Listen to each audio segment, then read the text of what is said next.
From VOA Learning English, this is the Economics Report. The United Nations is warning that the world is not prepared to deal with the fast growth of cities. The World Economic and Social Survey 2013 calls for new ways to meet the needs of city populations.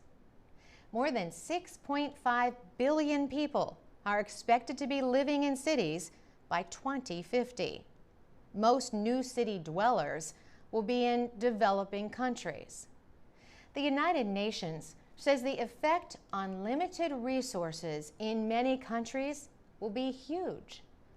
The World Economic and Social Survey notes the increasing demands for energy, water, sanitation, public services, education, and healthcare.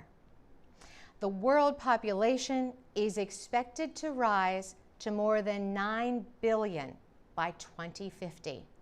2/3 of all people are expected to live in cities. The United Nations says about 80% of this growing urban population will be found in Africa and Asia.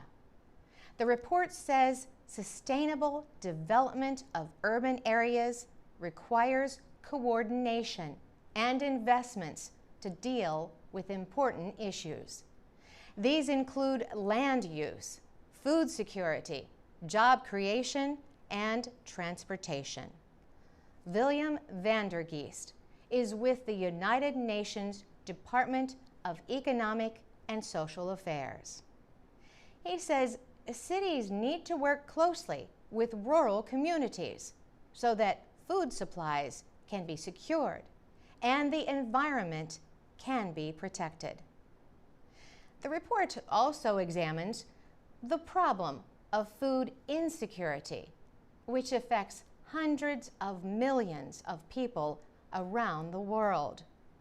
1 in 8 people is still chronically undernourished. The Assistant Secretary General for Economic Development, Shamshad Akhtar, says world food production will have to increase by 70%.